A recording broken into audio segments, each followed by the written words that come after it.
Welcome to Crappens. Don't wait a week for a new video. Join our Patreon at the Crappens On Demand level for instant recap access. Link in description. Enjoy the show.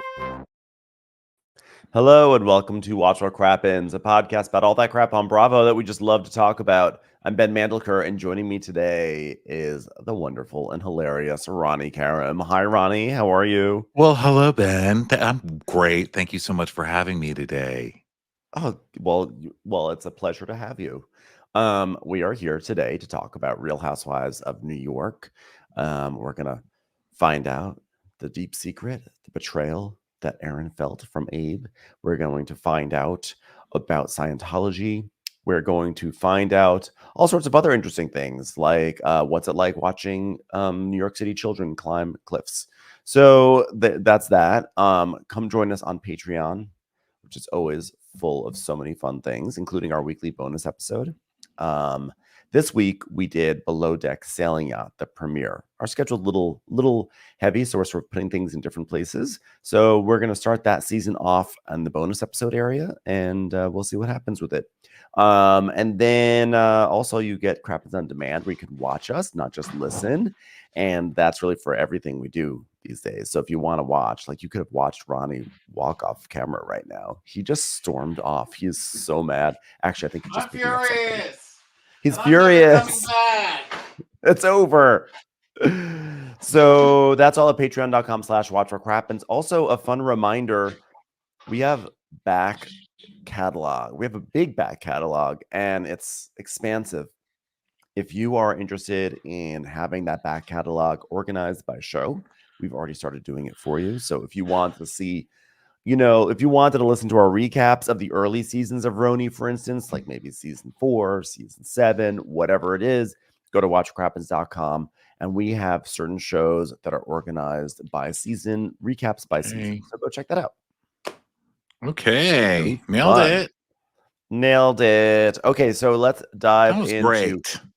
Thank you so much. Thank you so much. Great job. Thank you. Let's get into it. Real Housewives of New York City. We open with a super fun scene. Just kidding. It's not fun at all. It's terrible and really sad. Erin is going to a place called Bits and Pieces, which is a funny name for a place because of the plot of today's episode. It's like they're keeping with the theme. Just something with bit or coin in the title. Just get me there. Yeah. So Erin can just be completely victimized the entire time. Let's not forget. Yeah. Bitcoin is victimizing. So Erin walks in and is like, hello, welcome to Bits and Pieces. And she's like, hi, thanks. My mom's going to be here soon. With that typical sunny Erin Leachy vibe. Sounded like you said, my mom is going to be here soon. My mom is going to be here soon. My mom's going to be here soon. So Erin's mom, I wish she did have a mime. It would make her more interesting. And her mime. I feel really sad. You have betrayed me. I guess I'm not really miming. I'm just fake sign languaging, which is offensive, I think. Sorry. However you say sorry and sign. But look at that mime. That mime is in a glass box. And now it's laughing. And now it's pointing at me. Is it miming cackling hags? She kind of has a personality of like a ventriloquist mouth that doesn't move, Not a ventriloquist, because I think they're peppy in general.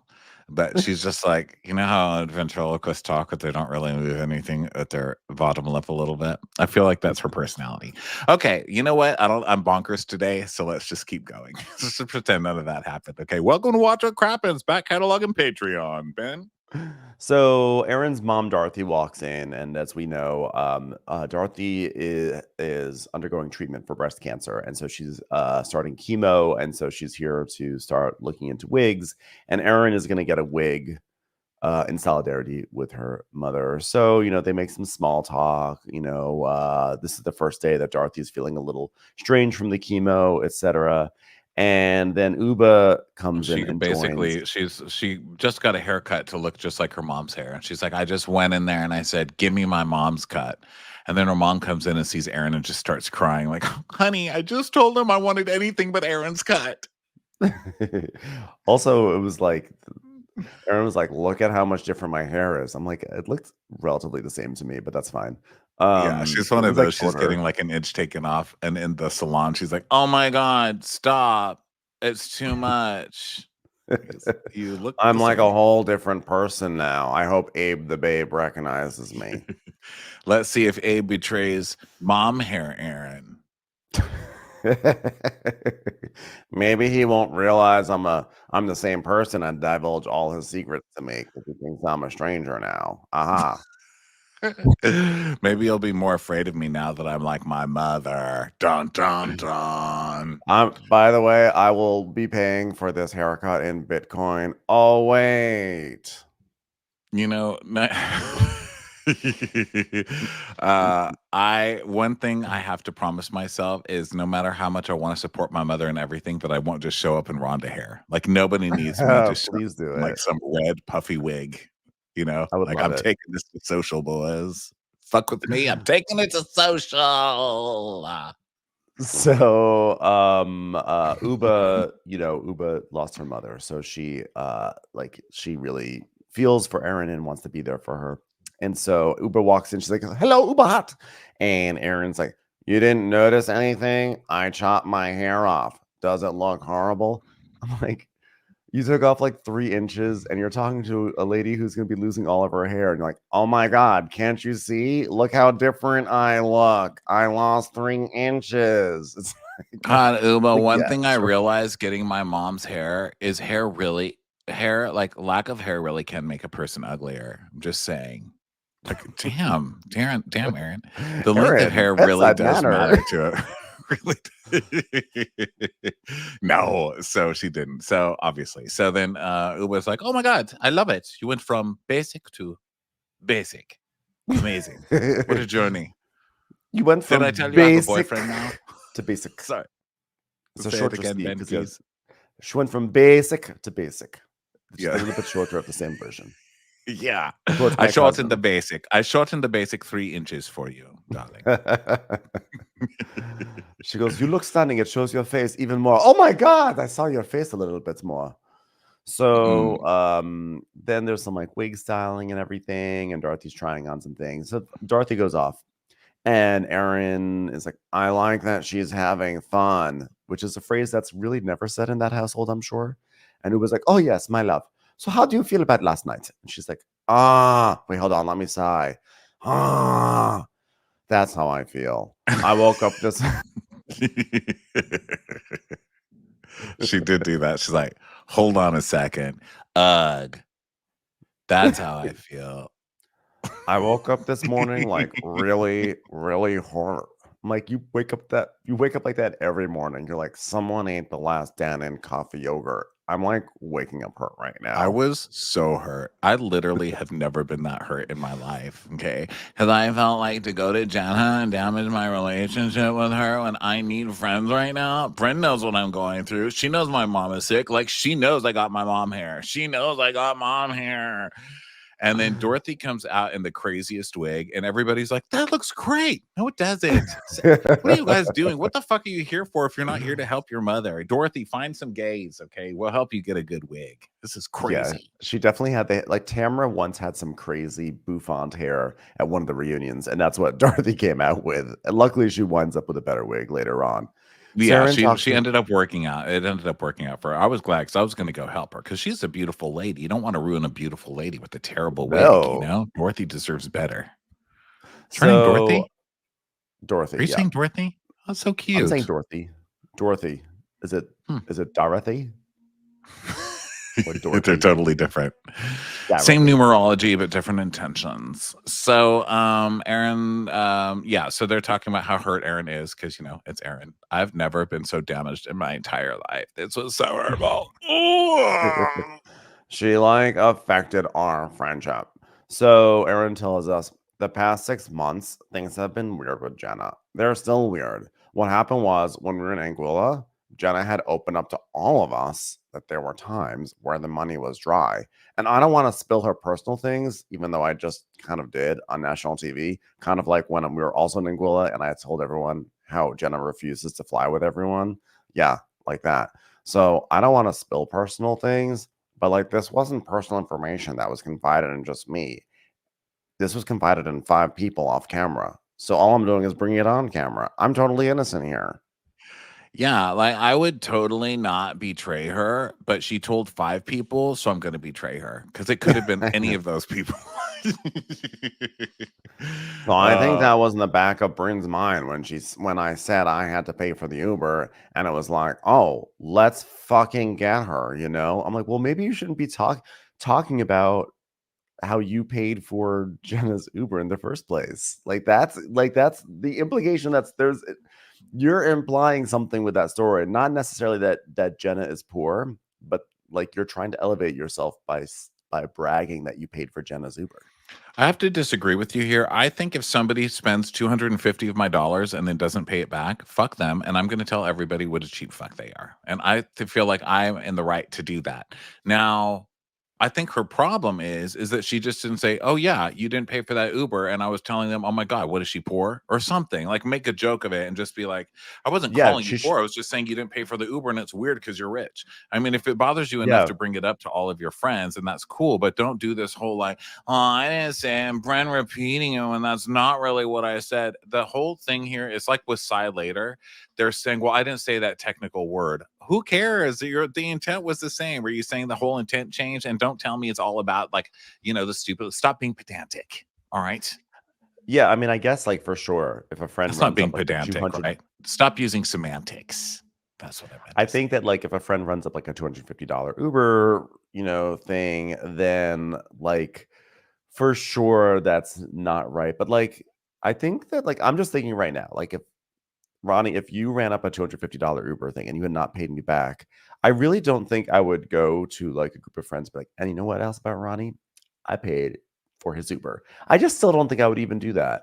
I'd be like, Maybe, Ronnie, but that if you piece were of talking to shit. one of our close friends in private, like having dinner and being like, "Oh my God, we went out and then Ronnie didn't even pay me for that $250 Uber. What the hell?" I mean, I would Well, I would imagine that only you would say it tell if me, like, "Ronnie, why didn't you pay me that $250?" I mean, I don't know. I But feel I think silly even here's the thing: arguing you about it. only really say that if you're building a case against someone. Let's be honest. If you're gonna if you're gonna mention things like that, you are compiling a shady list of things. And you know another thing that this person did? I paid. It's usually something like this. I paid for a $250 Uber, and they won't even text me back. That's like you offer this up when someone's ignoring you, sort of thing. Right. But as far as Um, building a case, it's Erin. She's always building a case because everybody around her is guilty of hurting her worse than the person that hurt her before. She's right. always the most hurt That's by true. whoever's in front of her, and she's got to have files. You know what I I mean? guess the thing Like is if just we like were in high school, Erin would have one of those like little dollies with debater plastic crates in them filled with evidence, just going around the hall in her little suit. I know she would, and she'd be like, "Ronnie, do you remember that time when you didn't pay me back that $2.50 for that tuna sandwich?" Yeah, I guess the thing is with Erin is that it's not crazy that she wound up telling this to someone because she probably was upset at Jenna because she's building a case. It's crazy that she would be surprised that Jenna would be like, "Oh, fuck you for like going around telling people that." Like if you're gonna start talking, that is the risk you take on once you start talking shit about someone, is that it might get back to them, and then you have to deal Exactly, with it. yeah. Right, And that's what I'm Erin saying. seems So like Erin should just take the responsibility and say, "Yeah, I said I was being shady, but I wasn't calling you poor literally. I was just." But now that she's saying it, she was calling her poor because they all knew that Jenna was having money problems. So by insinuating, "Yeah, she didn't pay for my Uber," Erin's just making herself look worse. Like she is the worst self-lawyer of all time. I hope I she know. never defends herself because she's making herself look worse. She's like, "Why would I say that?" Except all the evidence was pointing to she is broke when I pointed to her not being able to pay for that $250. Right. So actually, now that we talk this out, Erin, you are guilty. You are guilty You in were your own guilty. court of law. But you were right, Ronnie. Like the way she should handle it is like, honestly, like I was being shady because I paid for an expensive ass Uber and you haven't paid me back. And so the way that I recover my debt is by talking shit about you. And the truth is, I know you're not poor. The only one who's poor is me. I'm But she is poor. $250 poorer. But she says she is poor. But now she's saying she is poor. She's like, "Yeah, but Jenna said the money run dries." So she's saying, "Well, I didn't call her poor, but now I'm on public television." She's on fucking I oh yeah, PBS. She's like, she "If went out you to want the to news donate hour. $15 for the CD of me saying Jenna's probably really poor right now, donate it. You have 10 minutes to call in." Rosie now we O'Donnell's working the return. phone. We return to the masterpiece theater production of Shakespeare's seminal comedy, Cackleth Haggith. As one of my favorite quotes of all time.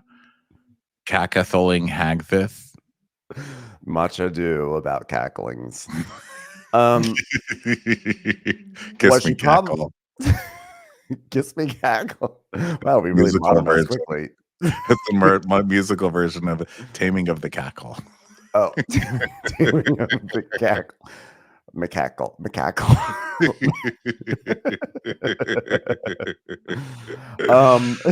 I was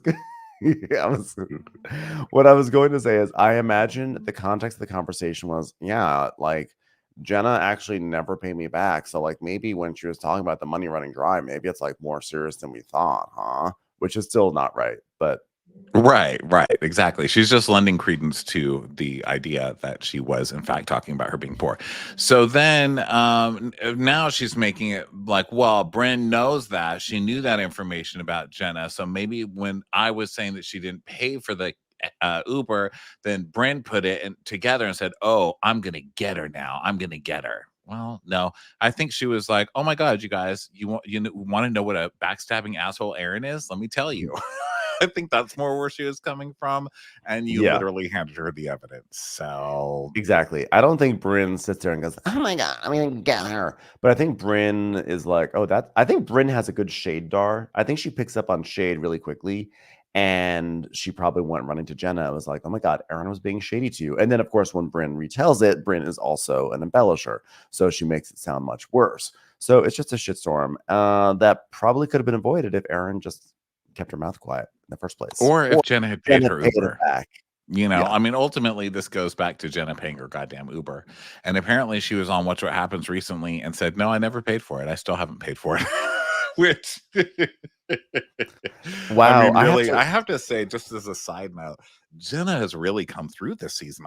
I'm extremely surprised how, and I liked her last season. I've liked her this whole time, but I think she's really coming through this time because then she shows up in a Bentley. It's like one episode, they're like, she's poor. She's like, oh, really? Okay, I'll spend $250,000 on a car. You know, bye, bitch.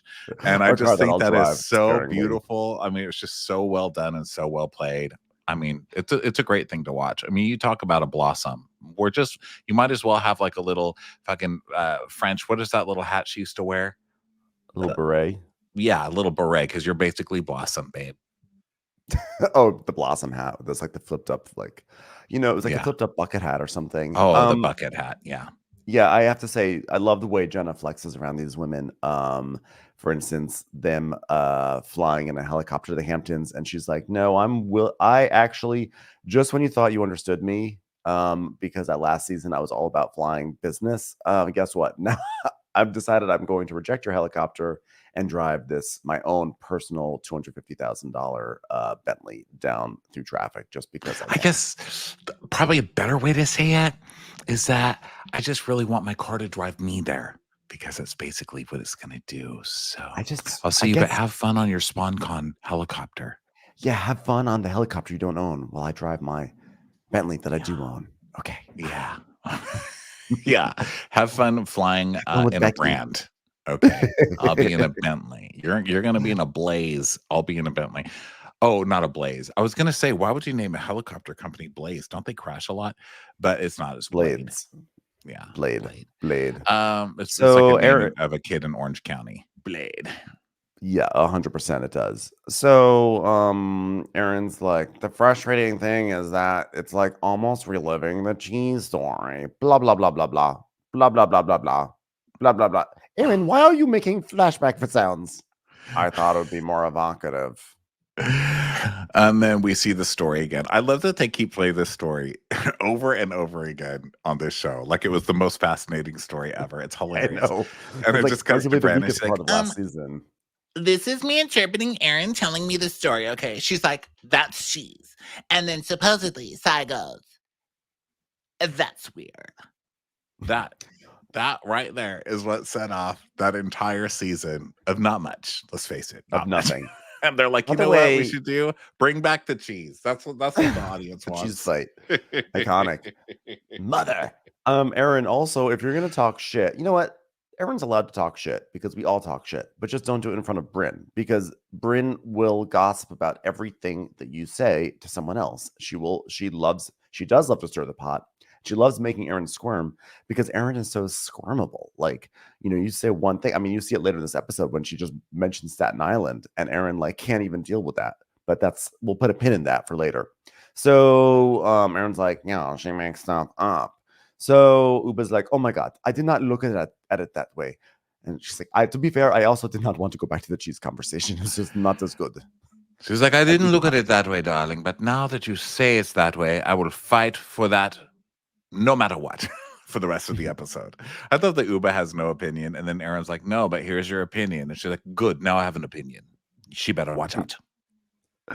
By the way, how is everything with Abe? You guys are doing good? She goes, yeah, we had like a thing.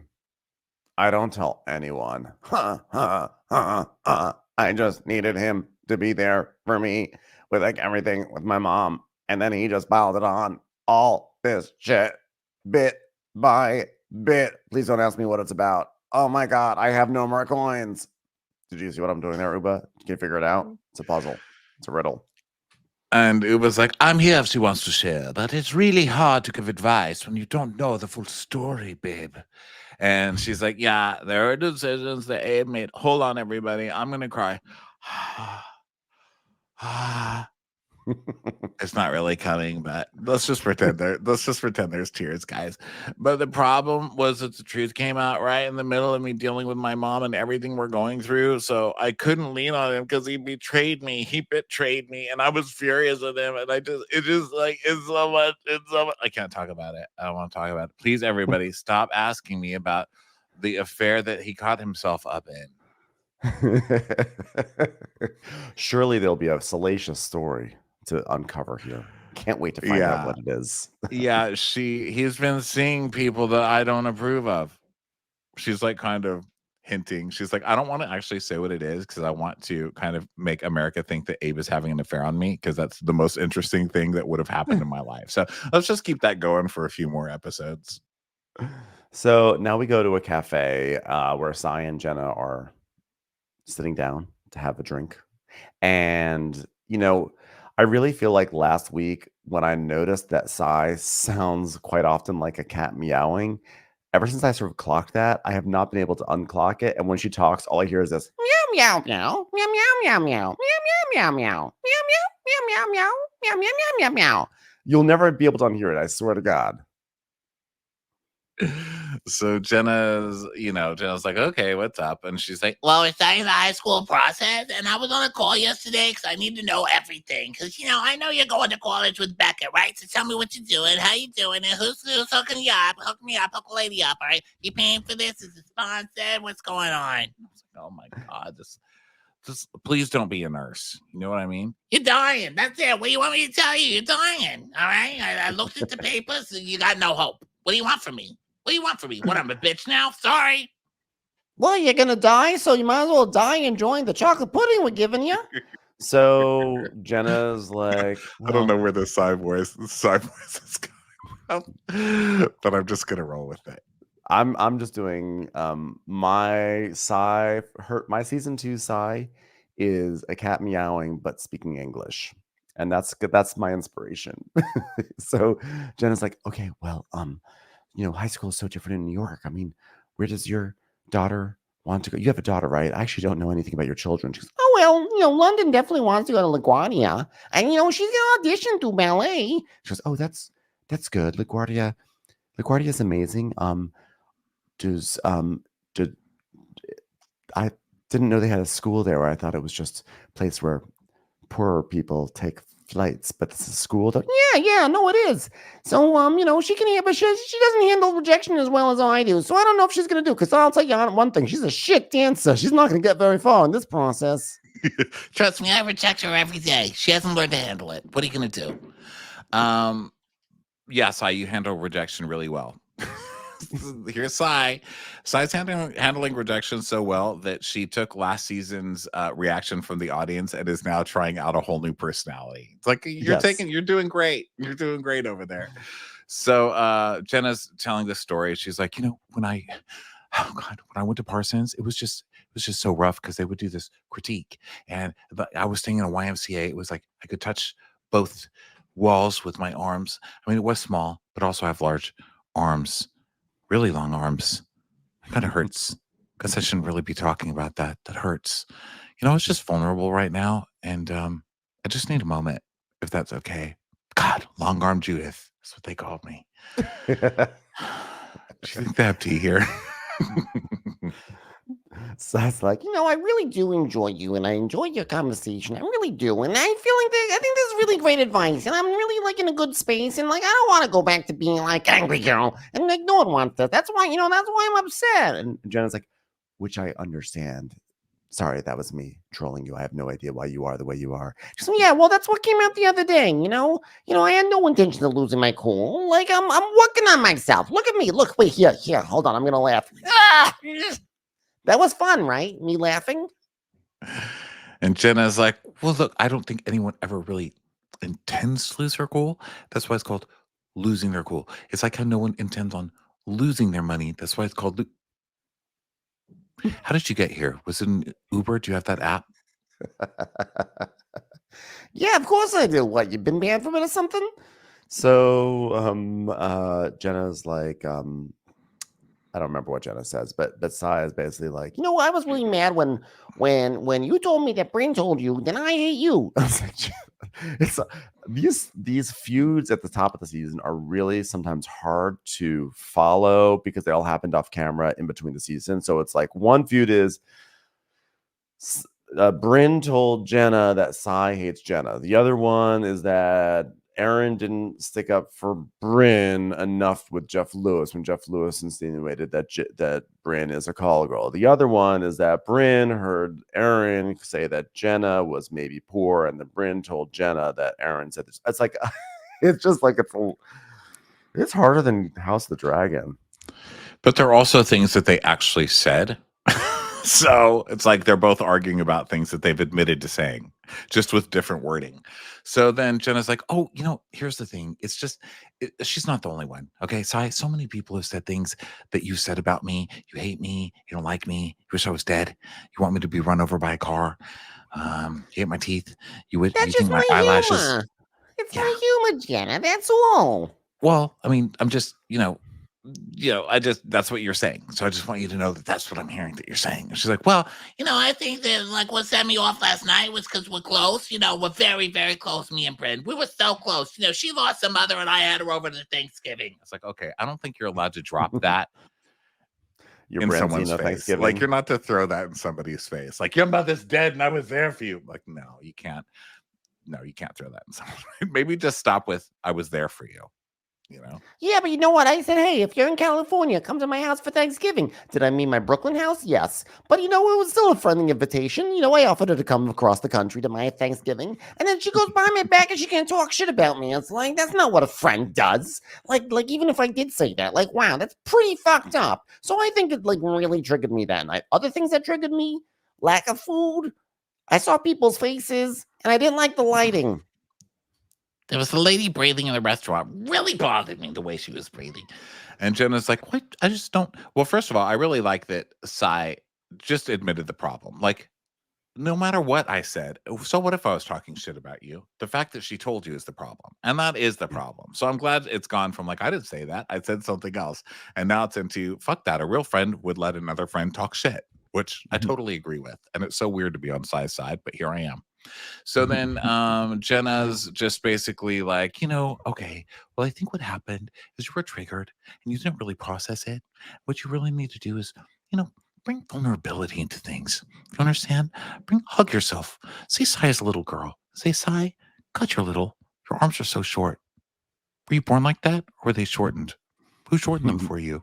Do you have a number to that doctor? I have really long arms. Do you know anybody cool named Judith? Me neither. God, it's a fun lunch. Wow, little girl Sai just walked away from me. Jenna, what the fuck are you talking about? This is why I can't stand you. Sorry, sitting right here. I'm sorry. I was regressing. What were you talking about? What the fuck does my omelet have to do with anything around here? I don't know. But, basically, you're guarded and she's guarded. And guarding isn't bad. Open up your heart. Open your heart to me. Madonna said it. Great poet. And look at her. She's so happy. Have you ever seen anybody so happy? This Who is the going fuck really is well. Madonna? I don't even know what you're talking about, Jenna. Okay, this is what I want to know. Okay, you know what? I mean, my feelings were hurt. Obviously, like you guys know, I don't even have feelings. So if I say they get hurt, that means like it's serious, okay? And I'm just like, I fucking hate this girl. So Jenna's like, well, I think they just need to have a face-to-face conversation. And Sai's like, I mean, it's just like I get so much shit for being mean to her, but we all have seen Brynn do the same shit. The difference is she doesn't do the shit on camera, okay? She'll write you some email. She'll curse you the fuck out. It's like a double standard. She pops off, it's fun. I pop off, it's like the end of the world. it's like, yeah, but you're popping off about cheese. Yeah, and you're being way meaner. Like, there's a difference between like yelling and screaming at somebody in public and then writing a passive aggressive email. There just is. I mean, I'm sorry. Yeah. It's just not all equal. That's why we use different strokes in different wars or different weapons in different wars. A ping pong paddle isn't the same as a gunshot, but it can still cause some pain. Yeah. Am I But right? that being said, Sai, congratulations. You somehow are getting a better edit this season than Brynn. So Sai is like, Yeah, we all ignored her. We ignored her messages. We ignored the emails. But we're like, oh, there goes Brynn again saying she's carbon monoxide. I'm like, wait, what?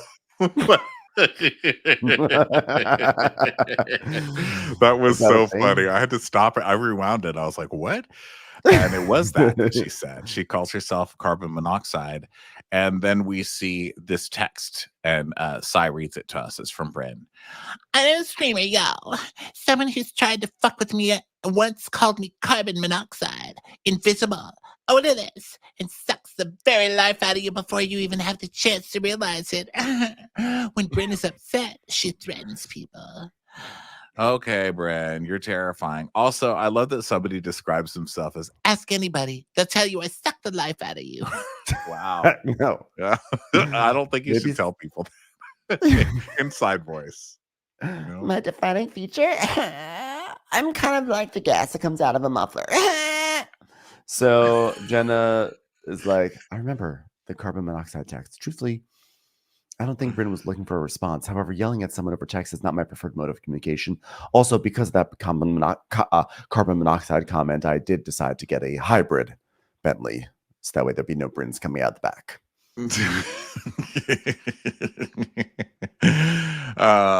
So Jenna's like, I just think you just need to talk, hug, vulnerable, heart, long arms. Did I forget anything in this conversation? I'm really, really, really tired of being here. I don't even know you. I don't even know you, really. So, Yeah, this is very difficult to not talk to some hipsters right now. This hurts. So now we go to Uba in a martial arts studio. And then we see Jessel and Pavitt watching their sons do karate or whatever. And then we go to Uba in the gym with her. Oh, I'm sorry. That wasn't Uba. That was the wrong scene. We're in another gym with Uba. This is a cast that works out a lot, basically. Even Yeah, the so children work out on this show. Okay. I don't approve. Yeah, it's just like a little micro Uba scene where she's like, oh, I'm on your back. I'm on the back. This is going to make me better in bed. He's like, yeah. Well, So she then we even wind tells up- the trainer, of course, because she's Uba. She's like, did you know I have a boyfriend? Yes, Uba, we fucking know. Oh my God. Is there anything else on your resume at this point? I've never heard anybody so excited to have a boyfriend. I'm not dissing it. Like, congratulations. I'm happy for you. But it's like, would you like paper or plastic, ma'am? I have a boyfriend. What do you think? Really I don't know, especially Can 'cause I she was just so fucking bag your groceries? And she was so secretive about it yesterday. And now she's like, I have a boyfriend.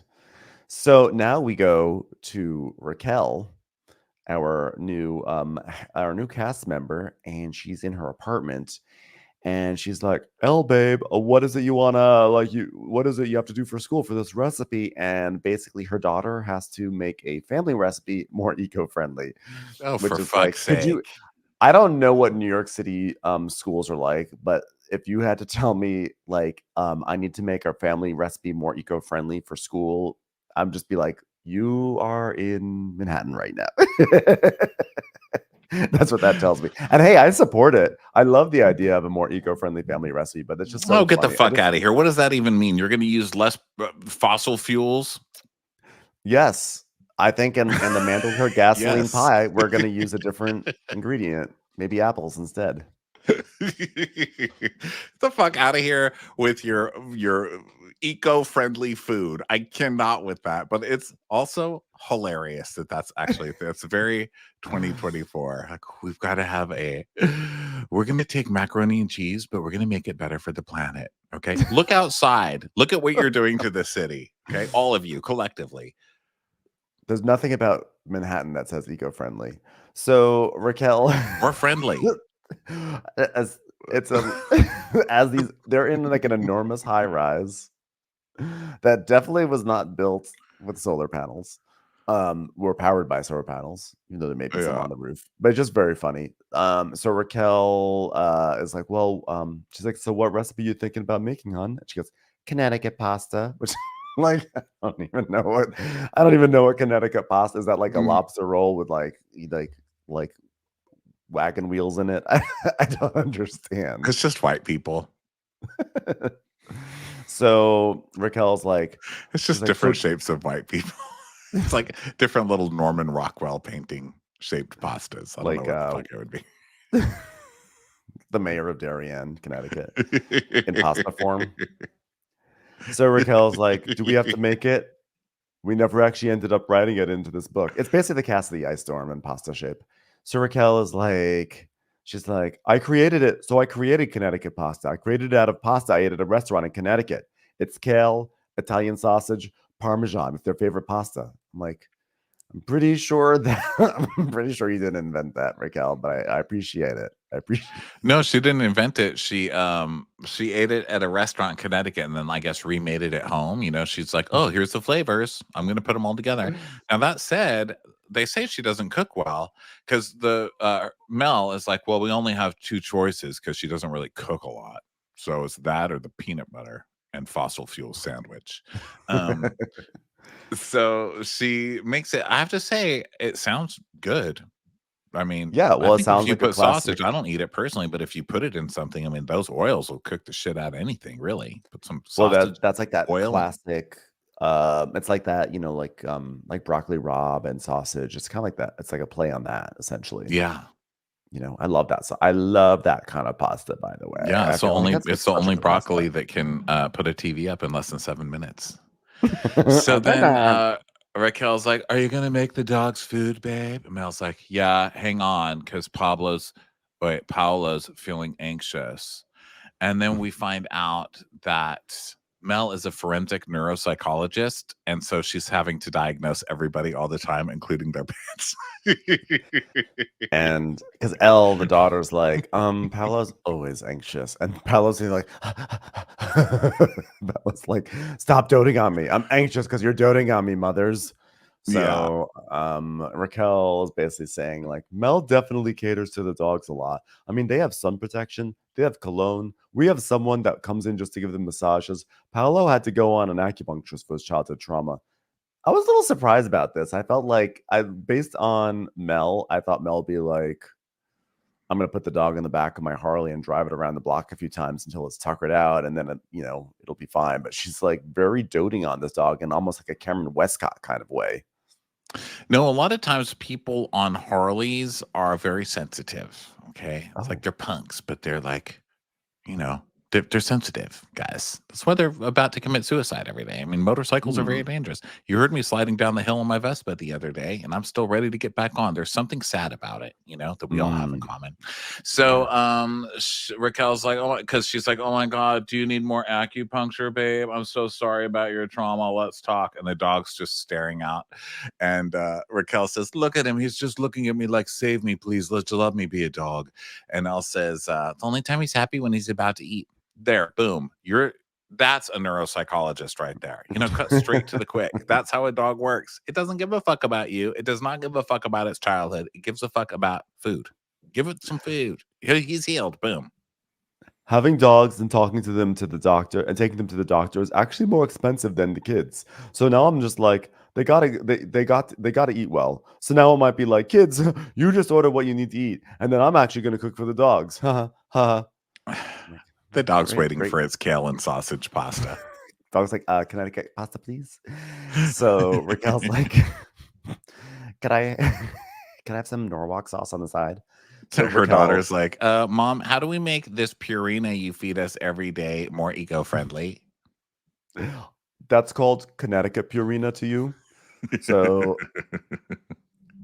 Corey, there's a son named Corey, is like, I'm gonna need that cookbook when I go off to college. And Mel's like, for some reason I can't picture your mom having a cookbook. And Raquel goes, no, look at all the cookbooks we have. And they do a shot of the cookbooks. Of course, I pause. I'm like, what cookbooks does she have?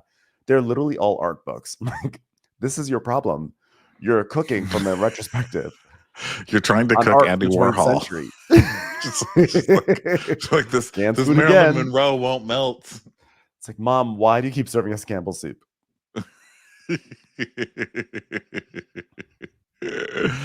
All right, now we go over to Brynn's apartment. By the way, that was the end of Raquel for the episode. Making a big splash. I loved it. I will say I did love this scene. I was cracking up. The dog, the neuropsychologist or whatever, taking the dogs, like taking on the dogs. To me, this whole thing was very funny to me. It made me really like her. Yeah. So now we're in Brynn's apartment, and she looks like she's about to pour a glass of Evian, but then she goes, no. And she basically goes, this bitch deserves tap, and pours a glass of tap water into a glass. You're like, what's going on? And then honk, honk, it's Erin. So Erin arrives, and she starts walking up all these stairs to get to Brynn's apartment all the way at the top.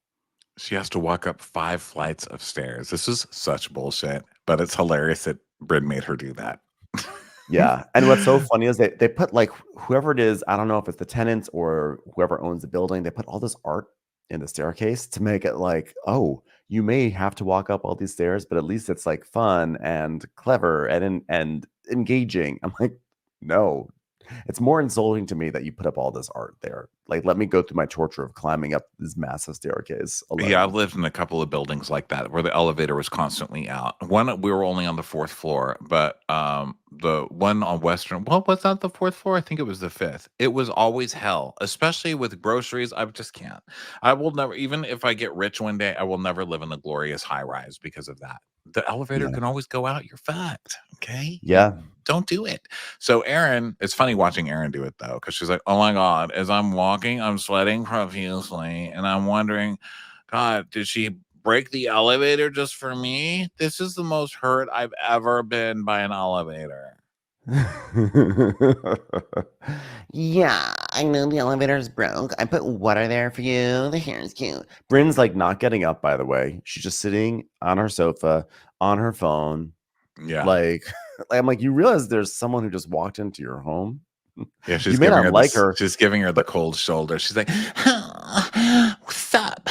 Like she finally comes in and she just stares at her phone and goes, what's up? Yeah, it's so weird. Like, she's like, you can get, like, I left the glass for you.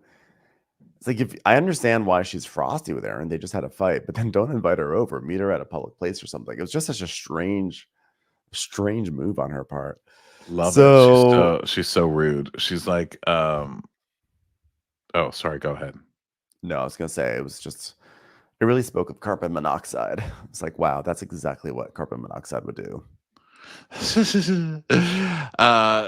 she's like, yeah, so new haircut. Is that because you're going through shit? You had to cut your hair. It's like, oh, I was like, what? Jeez. I was like, what is and Erin's like, yeah, my mom has cancer. She's going through chemo. It's not just a regular haircut, Brynn.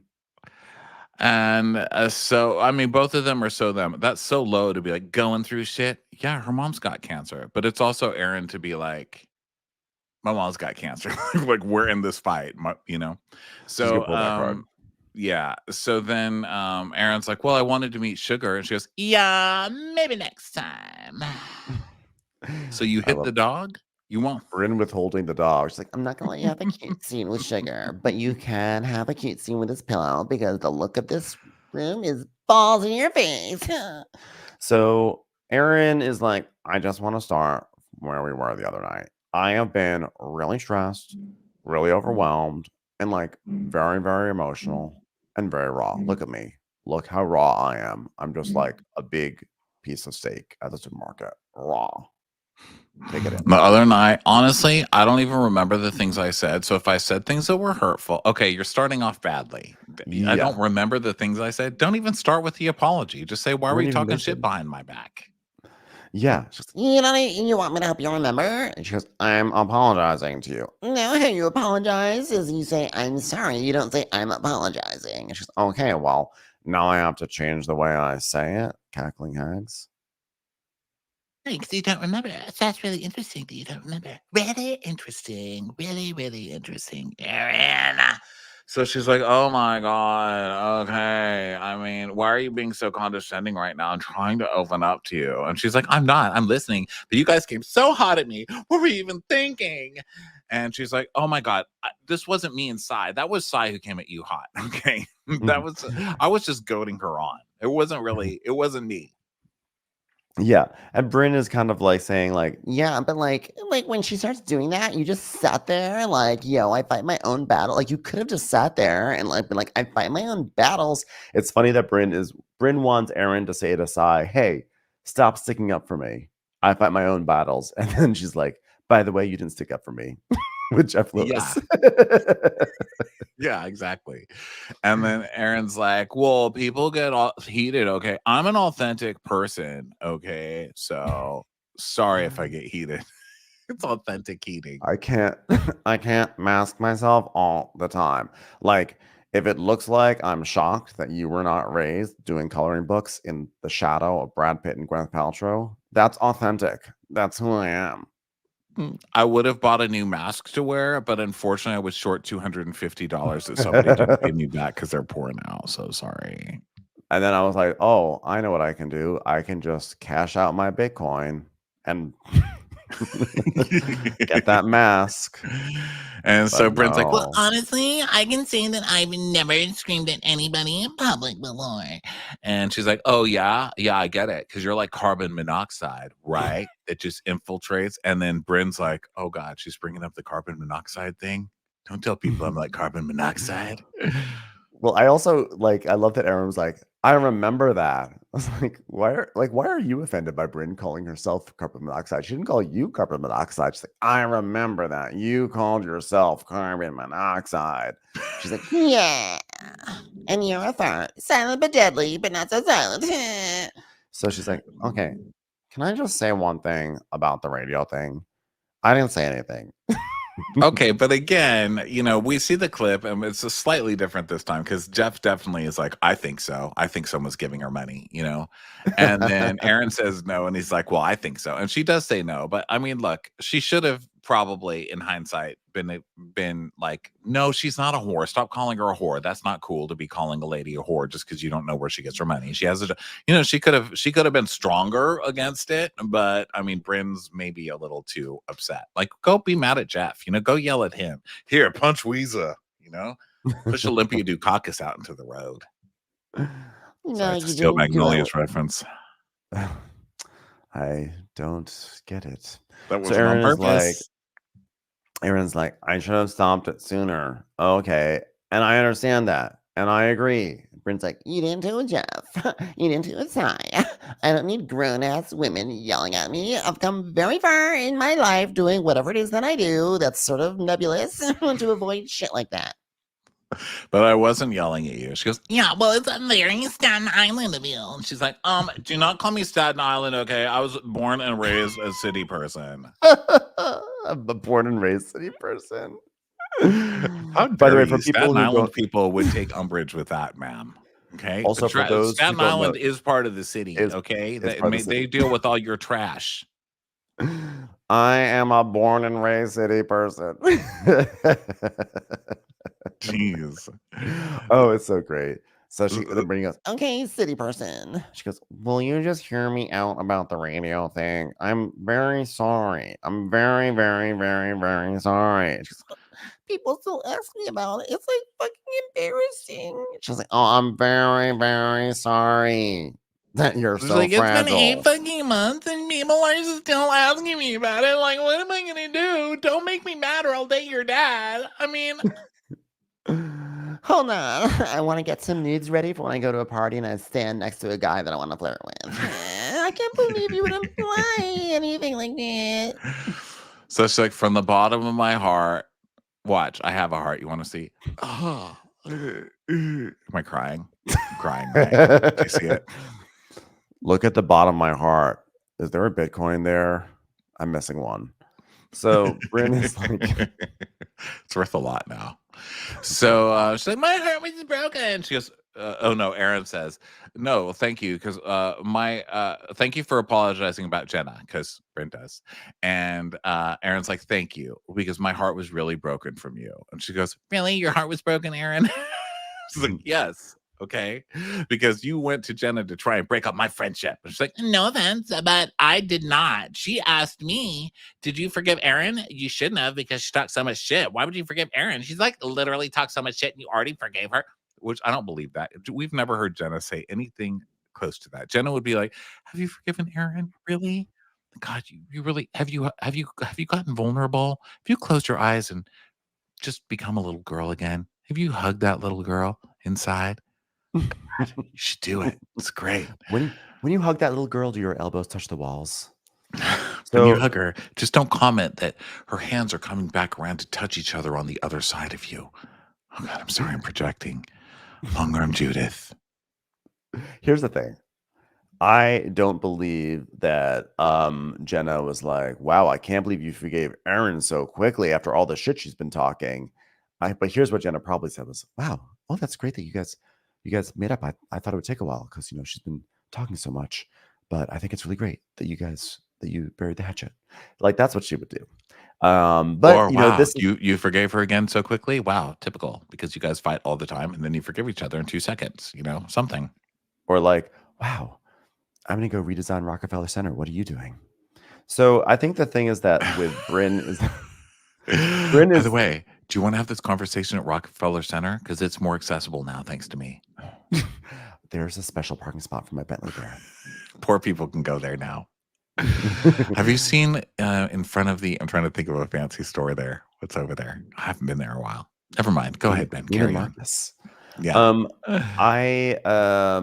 Yeah, so I think that's what happened. But Brynn, the whole thing about Brynn, carbon monoxide Brynn, CO1 Brynn, is that she is like she fudges the truth or she like whips things up. So here is Erin, who is like, don't like you. She's basically saying you have to always take what Brynn says with a grain of salt because she embellishes. And now here's Brynn relaying some information. And of course, Erin's going to take it at face value. Like, oh my God. Like, it's like, did you not learn your lesson about what Brynn says, what she gossips about?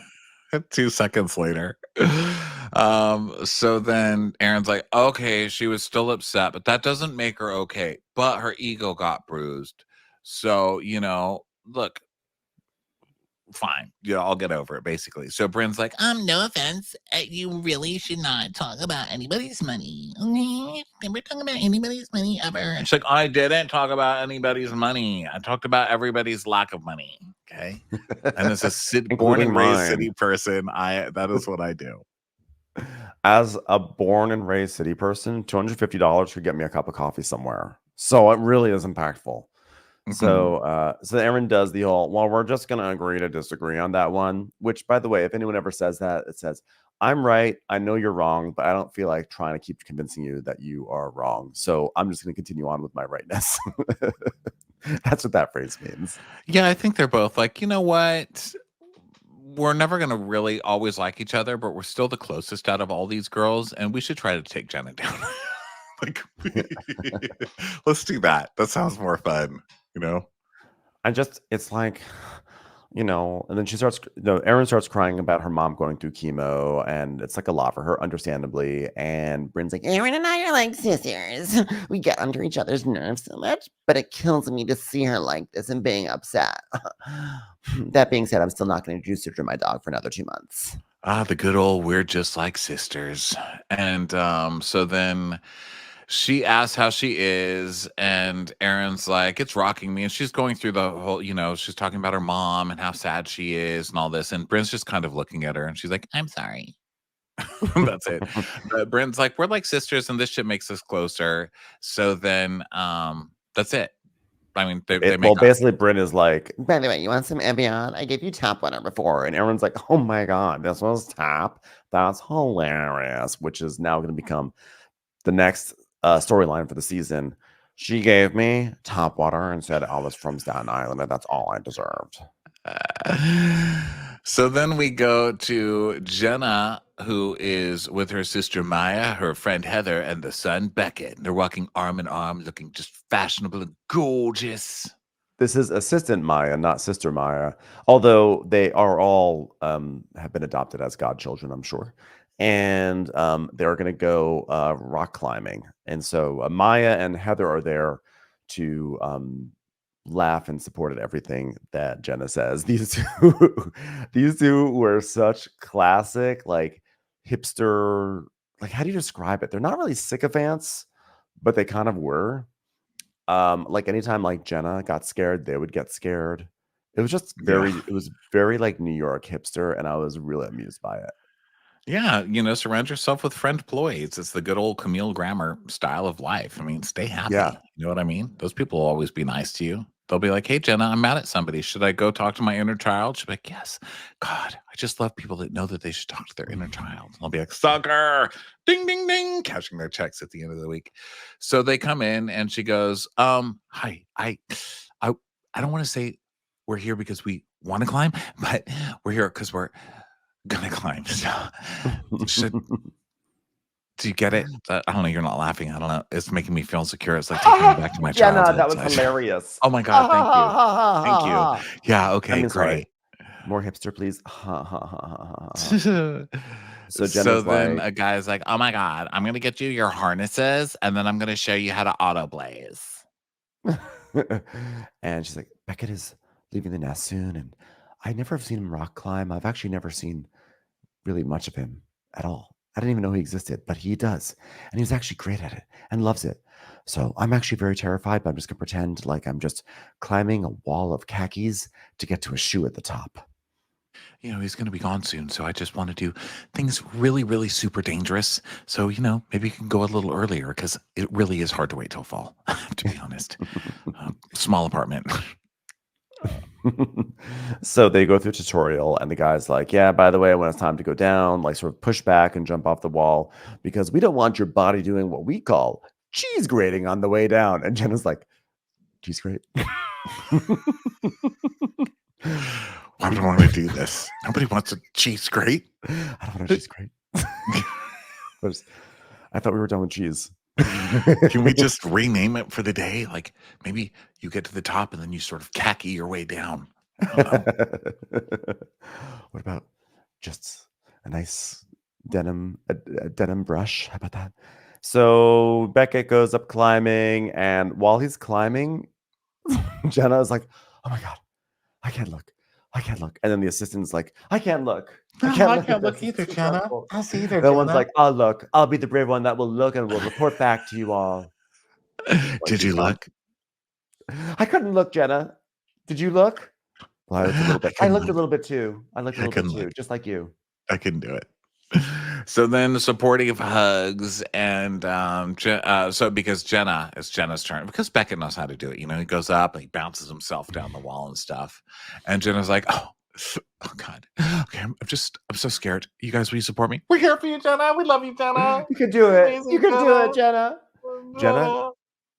Jenna climbing that wall. Remember those things that used to come in cereal boxes? You'd throw them at the wall and it'd go flopping down the wall. She was like doing that in reverse. That was her climbing. Jenna, just pretend each one of those little bumps is someone on the fashion world that you have to step on top of to get to the top. There's Michael Kors. Do it. Get on him. That rock is gingham. That rock is linen. Come on, climb, Jenna, climb. So she gets off and they're like, oh my God, you're amazing. They all hug her. And then she's like, okay, well, now that we're done, I'm back on the ground and Well, a friend of mine just said that her daughter goes to Northwestern. So I reached out to her because I was like, well, Beckett wants to go to Northwestern too, but I didn't realize it was Northwestern that you wanted to go. I just realized there was Western in the name. So anyway, I've paid for a nice 4 years at a Best Western because what's better than that? You're gonna have the best. I want the best for my son. So you're gonna be cleaning toilets. It's gonna be great. I want you to experience things. I guess the point is I've endowed a chair at Northwestern, and I didn't realize you want to go to Northeastern. So maybe we should rethink your future, or at least that chair. Question: do they allow cheese grating in Northeastern? Because I don't want that to happen for you. Please no. Please So no I don't cheese even want to grating. see it on pizza anymore. I just give me a round piece of bread with some sauce on it. I only want my cheese sliced. No more So grating. I'm traumatized. this is where she tells her story about moving from New York to California, or no, moving from California to New York. And she's like, and then I arrived at that YMCA on 34th Street, which is it's disgusting. It's disgusting. You know, I could touch both of the walls with my hands. Oh God, it was just horrible. That's when I learned it was a mistake to trust the real estate advice of a bat mitzvah song. I'll never go back to the YMCA. So yeah, she basically's like, it's a big world, and Beckett needs to get out there. So she's like, saying, what about Cal Poly, etc. And she goes, I have a fantasy of you going to school in California where there's a lot of cashew cheese, so not a lot of grating necessary. And he's like, yes, mother, I'm well aware of your fantasy. Maybe you could go someplace like Berkeley, someplace like that. He's like, no, I want to go to Northeastern. I want to go to Boston. So then she is like, guess what? Got a car coming. So all this has just been preamble while she's waiting for her fuck you scene where she has a hybrid 2024 Bentley Flying Spur $217,624 car delivered to her in front of the climbing places of all places. I just want you to bring me a car right outside. I just want to triumph, and then I want to drive. So yes, I just want to be able to drive this car the 6 blocks it takes to get to my apartment. I want to make it clear in this episode that I'm not afraid of heights at all, and that's not why I'm refusing to fly in a helicopter with those losers. And I'm going to be driving a $250,000 car instead. Thanks. I love my old car. It's from 1969, but as Erin will tell you, my vintage Mercedes is not very reliable. That's like a Jenna diss right there. As Erin will tell you, like that's her way of dissing someone. As Erin will tell you, I apparently only eat macaroni and cheese, ungraded, of course. So then, so they get in the car. It's amazing. I mean, it's an amazing, beautiful, beautiful car. And now we cut to Erin and Abe going to a place called Dagon or Dagon. It's dragon without the R. And there's a lot of olives around and feta cheese. It looks lovely. So they're talking about the More meeting. exciting than these two. Yeah. So they're talking about the meeting with Brynn. And she's like, oh my God, our conversation was actually good, Abe. I felt like at first it took us a while because we were both like butting heads. He's like, shocking. He's like trying to be too affable because he knows he's in trouble still. Yeah, and Abe has that look on his face like he is like a kid in a school play.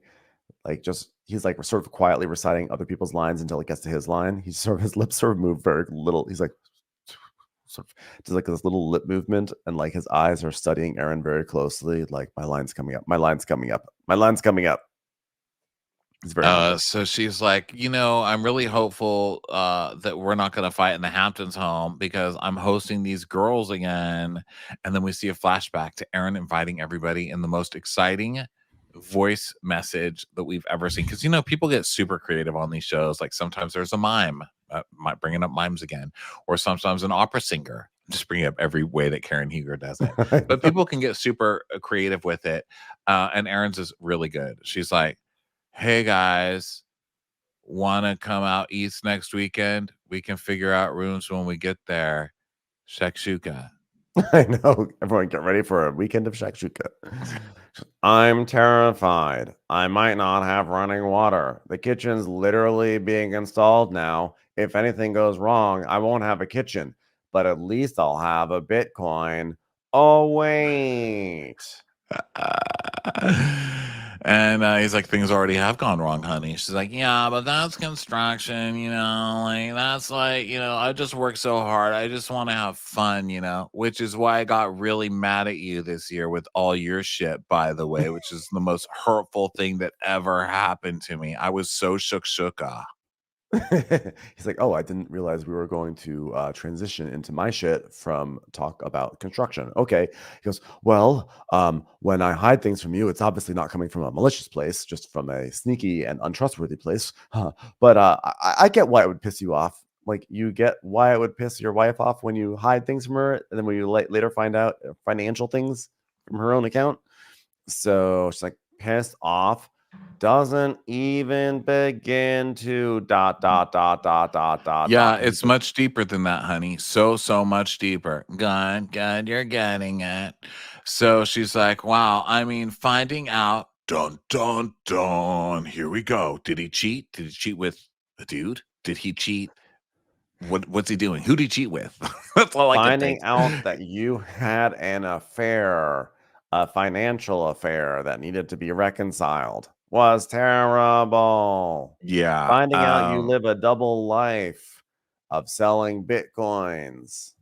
In one Terrible. way, I thought it was going to be an affair, but the other way, just as she was wording it, we kind of knew it was an affair. So I was like, he Yeah. forgot to put the seat down. You know what I mean? In the bathroom. Because it's fucking Erin. It could be anything. I felt it was something like he bought a racehorse or sold a property or bought a property. I just felt like it was something financial. You could just sort of tell she has like a different vibe when it comes to financial stuff. But this was not what I was expecting. I thought it had to do with a property, not a Bitcoin. And it was Bitcoin. Dun, dun, dun. She's like, wow, finding out you sold our Bitcoin when we needed that for something that I wanted to use it for. And so she tells us that Bitcoin was high and she was going to use it to pay a large chunk of their mortgage. And she was so excited to log into my account to see how much it had grown. I couldn't wait to log in and say, hi, Bitcoin. I haven't seen you for a while. I have my mom's hair now. Did you hear what Brynn said about me, Bitcoin? So, shock, major shock. It's gone. And he sold it when it was much, much lower than it is now, like my hair. So, of course, I was very angry. But to be fair, I'm always very angry. I mean, you don't do that without having a discussion. That's what bothered me. So, that camera fall, it looked like the ghost of Erin just came in and slapped you, Ronnie. Fucking annoying, this camera technology. Come on, bro. So God, and the yeah, the camera and the banging and the this and the that and the this and the thatery of it all. I can't. But yeah, Mr. so she's Shock. like, I can't believe you did this to me. And by the way, rightfully so, you can't just go in there and fucking take your Liquidate community money. assets. Yeah, you can't do Yeah. that. What the fuck? He's lucky she didn't leave his ass, because that's a pretty big deal. I mean, Yeah, I it think that depends is a also big on how deal. much it. Well, no, it doesn't depend on how much it is. No, that's fucked a up. big deal. If you have an Yeah, I just investment thought that. together and then you just go and sell and don't even say anything, how do you not talk about that? That's wild. And and that it happened actually years ago, which, by the way, Erin, it's a little bit on you. It's like me. Remember when I was bitching about LA Fitness, how I only realized 4 years later they were still charging me, and I was Oh, it like, took me years. I didn't know until I found it in like a credit report or something. I was like, why does my credit card suck so much? It was fucking 24-hour fitness. yeah. And I still haven't even figured out what to do with my LA Fitness. I'm like, do I keep it and just have a national membership? Or do I know it's not me trying to fight it. I have no evidence. I have nothing for my case. I'm not gonna get any of the money back. So part of me is like, well, I might as well just use it. But either way, that's ultimately on me because I was not better. I mean, it was on them because I told them to stop. I was leaving. And I went in there, I wrote the email, I did all the steps to cancel the membership, and they still kept charging me. So that is on them, but it's also on me to look at my statement. And like Abe here is the one who is the most in the wrong. But considering it happened years ago, Well, look it's at your still not account. on you Look at your that if account. somebody's stealing from you, which is basically what he did. I mean, it was only half his money, this fucker. Yeah. So, also now then what kind of changed my mind was then we see she says, well, he had, some other bills from our previous business that we needed to clear up. So it was interesting that she put it, he had some bills. And then we go to scenes of her saying last season, "Oh, I had a handbag line all those years ago, but but that wasn't my business. It's just not for me." That Okay, was a so he week was paying ago, off your actually. debt. Yeah. He was So paying up he that. was Well, paying off your debt of that business. So where did you think the debt went? Do you look at the bank statements? That would have been a pretty heavy amount of money. He's still an asshole for taking it. I'm just curious, like, how would you not there's, notice that money is still owed there's or whatever? How much do you owe? something is shady going on here. There was just an article in the New York Times about a month and a half ago about this guy in the Hamptons who just got into a huge amount of debt, and his wife was like this, became a very popular like Hamptons influencer or something like that, or fashion influencer, and he was basically like trying to fund her lifestyle. And he was in commercial real estate and got into a hole and started, leveraging this and leveraging that. And it's like one thing to pay off the other, to pay off the other. And it got really bad. Eventually he died by suicide. And so it's a wild story. And our friend Neil is quoted in it. But so when Abe was saying this, it sort of reminds me of that. Not how, hopefully not a tragic end, but like how people sort of at this tier and running in these lanes in New York really do find themselves really in fucked up financial duress Oh yeah, in it's a their tale attempts as old to. as time. Welcome to Yeah, it's America. like We live all on these. debt. This country runs on debt. I mean, it happens to all sorts of people, not just rich people. I mean, it's happened in Right. my family. Like, there's No, been but it some happens in so stuff. many families. But like, there's something about like the New York, the someone who lives on the Upper East Side, Upper West Side, socialite wife, uh, husband who works in finance, and everything is Dare you? crumbling on She the other runs side. a company called Homegirl. Oh, I'm sorry, I forgot about that.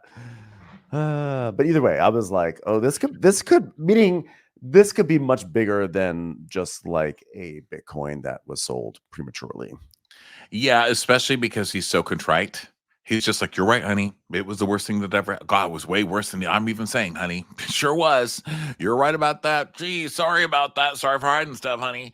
And then he whips out but I was poor when we got together and you were rich. And so I always felt like I had to like, overcompensate. And this sounds like a confession to something much bigger. Just gonna say it right now. And I really like Abe the Babe. So I hope he's not fucking up or whatever. But I'm a little doesn't worried. that sound I'm a worrisome little when he's worried that like, it's not so much about the Bitcoin being sold. It's like we have debts here, here, here, here, and here. Oh, I now see like that. I'm right, assuming that the discussion about the Bitcoin then led to a larger discussion about what is the state of our finances and what do we owe, and oh, that went wrong there and that went wrong there. Abe the Babe, I'm not happy with you, so you better be good to me right now. And if you or talk about maybe not, because I have a feeling serendipity, from just how she's talking that it was a discussion of, "Oh, I went to the Bitcoin and it was gone." And he said, "Well, it's to pay off your business." And she was like, "You betrayed me by not telling me." And that's it, because he seems to still have like sure, it's all over now, honey. You know everything. I don't know. There's something, I just feel like there's more that she doesn't know. And because she even kind of is letting him off the hook when, after he says all that stuff, he's like, I mean, we've been together. It's such a lot of pressure to provide the standard of living you wanted, blah blah blah. And then he says, "We've been together 13 years, but this past few months we're so much closer." And she goes, "Yeah, because we're adults now." And he goes, "Yeah, we keep working on it." And she goes, "Yeah, you keep working on it because you really still need to prove yourself, and then we'll be okay." But I'm like, oh, she's already, I think this Bitcoin thing she thinks is it, and he's just working past this, and there's more. something's going on here, especially when they're like, they have this like weird commentary about like, oh yeah, remember we used to joke about how we didn't really know each other when we got married, and now we're just starting to get to know each other. It's like, okay, you guys are 13 years in, but that's fine.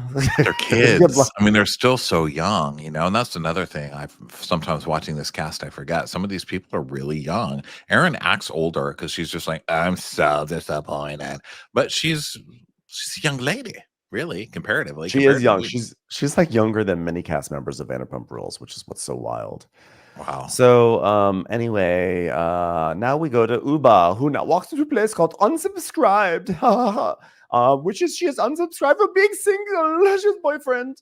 And she walks in and she's looking at earrings and things like that. She goes, I told my boyfriend if he's going to propose, I need a yellow diamond. And then he came back a few weeks later and he was like, I actually thought it's actually more expensive than regular diamond. And I said, oh, is it? I wasn't sure.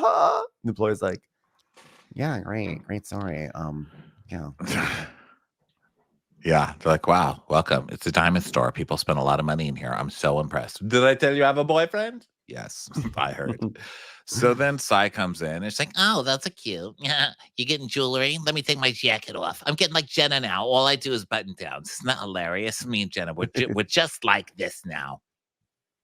Oh, look at your nipple. It's out. Oh my God, look at them. She goes, yeah, why not? Like, why? Yeah, but by the way, oh, sorry, it's my nipple that is out. Yeah, but why are they like lopsided and stuff? She goes, they're not. That's just my bra. She goes, well, you have one nipple that's up and one nipple down. What's going on with that? I think that's natural with boobs. I mean, maybe they're just mine, but mine will look 2 different directions. They don't fucking care. You know, what do they have to look straight ahead? What is this? Are you accusing them of driving while intoxicated? Shut the fuck up. Let my nipples do what they want to do. So it's like, my nipples are in right now. You should be using your nipples more. They're in. I mean, I've done influencing on it. Have you not seen my Instagram? Like, I'm huge. I'm one of the reasons that nipples are back. Why would someone want a nipple hard? She's like, because it's sexy. That's gross. No, it's not. It's sexy. Gross. Disgusting. A boyfriend. What do I care? Let them know my headlights are on. Who cares? So then they start talking about the house. Uba's house is a mess and there's water damage. And that they talk about that for a little while, how she's going to either stay in a hotel or a Connecticut with Oliver, the boyfriend. Did you know? Ooh, maybe they can get some pasta. So so Uba's saying saying that Oliver turned down a job. Like he was offered a good job, but he would have to move away, and he turned it down to be near her. So Sai's like, yeah, by the way, so was everything else okay? I mean, this is nice, you got a boyfriend and stuff, but let's talk shit about people, okay? I feel like you're not your happy-go-lucky self. Tell me about it. She goes, oh, well, it's sad. You know, it's sad to see people getting words twisted. Like you can be vulnerable. Like this one goes and tells this one and flips things. And like, I don't know, Brynn, she will never twisted your words if she didn't have the facts. So Erin, why did you feel comfortable to go tell Brynn and Jessel what happened in the Hamptons with you and Jenna? Like, that's not your story to tell. Now you're going to Brynn, this intelligent fucking manipulator. She took this and ran to Jenna and then tell Jenna what she thinks. I was like, I'm not following. Yeah, it's a lot. He's So saying it Uba back. I'm had like, I no don't know what- opinion 5 minutes ago, and now she's ready to go. She's had her meeting with Aaron, and she's ready to go. So Sai's like, Yeah, it's like Brynn wants everyone else to fight, but she only wants everyone to be friends with her. and then Uba says that Brynn was close with her, but then when Brynn exposed her boyfriend, she was shocked because Sai was the only person who knew about that. So dun dun dun. And then we see a flashback to last year, Brynn shouting, Uba, I heard you got a man in Connecticut. Yeah, I think Brynn's whole thing is she just likes making people squirm.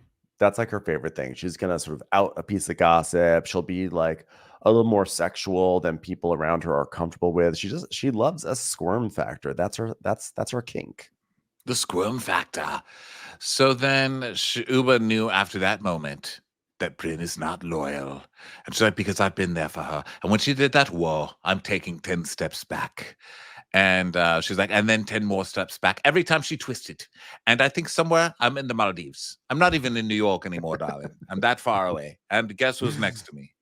Brynn, just kidding. It's my boyfriend who I have now. Have you heard? He has a yacht. That's how I was able to walk backwards onto boat, and boat took me backwards to Maldives. So I was like, I like how conveniently you don't remember shit. Like when you need someone to be like, do you remember that night? That's weird. And it's like, oh, I don't remember. and Uba says, oh, that's why I say no all the time. That's why when people say, do you remember? I say no. It's like, Yeah. Okay. Well, remember, so everybody's supposed to be taking a helicopter to the Hamptons. You gonna go? she goes, no, I'm not taking helicopter. I've got boyfriend in Connecticut. I'm going to drive. Why would I take a helicopter with a boyfriend? And she's like, well, why not? And she says, oh, I like to drive my car. I like to be inside my car, maybe make some phone calls. And she says, Oh, I'll drive with you. she goes, okay, you can drive. It's like, okay, so it has nothing to do with wanting to be in your car and making some phone calls.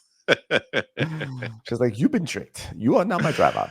I think what this So- has to do, because no one comes on this plane. Only 2 other people other than Brynn go on the plane. And I think it's because it's SpawnCon. I think they're like, ew, I'm not influencing for that. That's Brynn's thing. Why would I do a Brynn influencing thing? You know? Right. Well, they I also don't all know if don't it's like Brynn Brynn's right influence. now. I don't know if you could have your own separate influencing thing on a TV show. I don't know if that theory even makes sense. But it's weird that all of them are like, no, I will not be giving Blade my SpawnCon today. So now we go to Blade departures, and Brynn walks in, and there's like a sign, I guess, that says like "Welcome to Blade" or "Blade," like here's your party. I'm assuming that it said like "Welcome so and so," and she goes, Can we change the sign to say "Let's Blade Skanks"? and she's like, "Yeah, sure, okay." There it is. It's like Congrats. signage of whose should be signage of who's flying should be accurate. I don't make the rules. So then Becky Minkoff comes in, squinting her way Becky. through. She's like, "Hi, Squint. Hi, Squint. Hello there, Squint." And then Jessel, I was like, "Where's Jessel been all episode? Why are we not seeing Jessel?" So she comes in and she's arriving. It's like rainy, so she has an umbrella and she like walks up to the door and she's like, "How do I even open a door if I'm holding an umbrella? How do I even do this?" And she like gets there and she like can't figure it out, and the employee has to take the umbrella for her. She's like, "Thank you so much. I couldn't figure it out." Is this where I put my token then? Right here. Like, ma'am, this is not the subway. And by the way, they don't use tokens anymore. Could have fooled me. I just kept throwing little round things at people's heads until the little machine got me to where I needed to go. It was disgusting. Pavitt posted a new food influencing thing the other day. He was like, "Hi, today, since I was called Dory, I'm gonna look at my top 3 favorite fish places in New York. Here, number 1. Well, this place they serve chicken. I'm back eating banh mi. I love banh mi, but here I'm in it for the fish. Get the catfish banh mi. It's great." It goes on for like 5 minutes, and it's so funny. But you know how he puts his little head up there in the corner and just is talking off. He's like reading off of his MacBook in monotone. Ugh, I love it. So Jess like, ow, ow, ow, ow. It's a doorway, Jessel, but I can't fit. So they get her in finally, and she's wearing a crop top. Brynn's like, Are you wearing a crop top? she's like, yeah. So then Jess is like, oh look, I matched the helicopter. So then they start drinking and stuff, and Jessel's like, oh, this is amazing. Pavitt is literally like jizzing his pants. He's like, send me the chopper pics! Exclamation mark! Exclamation mark! Rebecca's like, I don't need that visual. Thank you. I'm sorry. I'm gonna just squint that away from me. Thanks. so So Brynn Brynn's is bummed like, because Uba and Sai aren't coming, and because Uba Mhm. prefers driving. And then Jessel's like, oh, please, we all knew Sai wasn't going to fly in this. Come on. I mean, Yeah. she said if it's cloudy, she's not flying. And Brynn's like, Well, she's not a meteorologist, is she? She's not. That literally makes no sense. Because Sai doesn't want to be around me. Well, that makes more sense. yeah. And Brynn's like, I don't care. You scream at me and I forgive you. I don't want to fight. I want to get drunk and have like fun. Like I'm like a party girl. Like not like let's sit down and like stab each other. and Rebecca's like, Yeah, but here's the thing. You guys were like so close, right? And from what Sai told me, you guys were really close. So you want to talk about that a little bit? Just Yeah, but then Yeah. she keeps screaming at me, and this is not Rikers Island, okay? This is Manhattan Island. Brynn's really big on island shaming this week. Yeah, she really is. She's like, this is not that island, okay? So then they have to get on the helicopter, so they do, and they're talking about how pretty they are. I love and though, blah, blah, before they get blah. on the helicopter, the big thing that happens is that they're waiting for Jenna. They FaceTime Jenna. And so Jess is like, I'll do it. So she starts FaceTiming and she starts doing her hair in the FaceTime. She goes, oh, I love videoing people. And like the 2 seconds that they don't pick up and you just get to stare at yourself. It's like the best time. So Jenna's like, oh my God, you guys are you're so pretty. And Brynn's like, Are you serious? Where are you? You're in a car? Tell me you're driving to the helipad, right? she's like, oh, I'm on the LIE. Sorry. Becca's like, You're not coming in the helicopter with us? And she's like, oh, was I supposed to tell you I wasn't coming on the helicopter? I was afraid I was going to use up some precious minutes on my Cricket wireless. I am poor these days. Don't forget. Oh, I'm sorry. Sorry. This is my new Bentley. Yeah. If I told you that I wasn't going to be on the helicopter, then there would be no reason for you to FaceTime me while I'm in this Bentley. Is Erin watching this? Is she there right now? No, she's not here. Damn it. Damn, I wasted this. Could you guys FaceTime me when Erin gets there? Great. So basically, yeah, Jenna's like ditched them. And she's like, oh, and by the way, Raquel's driving too. Brynn goes, Oh, I forgot about Raquel. She's in our cast, right? so that now they get onto the helicopter. Jessel trips as she gets on there, and they're rising up and everything. And Brynn's like, So Becky, can I ask you something? and she's like, yeah, what is it? So people like what should we like? People are asking us questions about like this Scientology shit. Like, what do you want us to say? Should we compare it to like carbon monoxide, or is like a different gas we should use? Really, what I would prefer people to just say is no comment. That's what I'd prefer them to say. Just nothing. I mean, I don't understand Scientology. I mean, what's the big deal? It's just like it's fun. It's like nice. It's a religion. It's not crazy. There's nothing mysterious about it. It's just Scientology. I mean, what? Shelley Miscavige? Oh, I mean, what? Fun. Loved board games. I mean, what do you want from me? Really? Yeah, but like in the press, like once you're announced, it's like out there. And she's like, no. Like you should read my text message. I just got like right now, like the Daily Mail is like, we're gonna run this story. And I was like, great. She's like, okay, well, sorry, it's starting. And basically this was around the time that it was announced that Becky Minkoff would be on the show. And so there were all these articles about like, wow, a Scientologist on RHONY. Yes. And she's like, yep, Daily Mail has already called me, and that's not great. Unfortunately, nobody has heard from the Daily Mail since, so I hope they're doing well. And so they ask all the ladies what they think about Scientology. And basically, Erin's like, well, actually, John Travolta, oh, I can't say that on camera. Never mind. Oh, Erin's got a John Travolta secret, does she? Abe the Babe sold the Bitcoin to John Travolta. There, I said it. He's the proud owner of one Bitcoin that's way worth a lot more than somebody sold it for. So yeah, Rebecca Minkoff is basically saying like she's not uncomfortable to talk about Scientology, but she only wants to talk with people who are genuinely interested, not because they want to know salacious details, etc. Oh, please. Well, that is being interested, wanting to know salacious details, like how do you guys really like follow people and ruin their lives when they leave the church? Like, I have so many questions. I am genuinely interested. Come on, let's do this. But no one will have an opinion because it's this show. So everyone's like, oh, Jenna says she has her religion. It's ice cream and puppies. So that's it for her. That's all she's saying. And then Jessel's like, well, here's the upside of Scientology. There's pretty people in it. And some of them have children that go to very, very prestigious elementary schools that we're hoping to get our children into as well. I've sent both of my children to Taekwondo clear classes where they both go in and get cleared, whatever that means.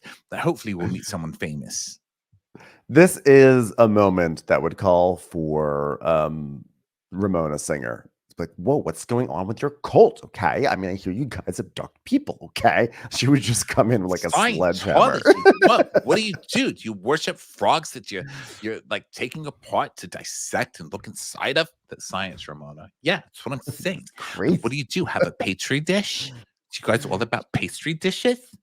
You know what? My best friend / daughter Avery, she's in a cult. It's a cult of getting old and looking older than your mother. Okay. So then Brynn's like, well, this isn't the time and place for this conversation because I'm like talking to a door-to-door salesman. Like between us, you guys, it's weird. It's weird. I love the between us on TV. Yeah. And now Jessel is getting airsick and she feels like she wants to puke. She's like, I need to pee and I have to puke. It's like, being married to Pavitt. Oh wait, I already am that. Disgusting.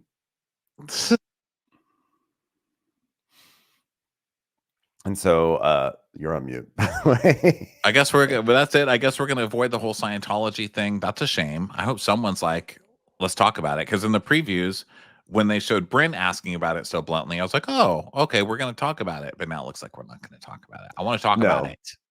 No, we're definitely not going to. And then the episode kind of ends in this weird place where they're just on a helicopter, having skirted the issue of Scientology and heading to the Hamptons. So next week, it looks like there's going to be some fighting and just the usual hijinks. So fun times. Fun times, everybody. Thanks for being with us. For videos of this and all of our recaps and our bonus episodes, which this week and next week are Below Deck Sailing, you can check that out at our patreon.com/watchwhatcrappens. And we will talk to you guys next time. Bye. Bye.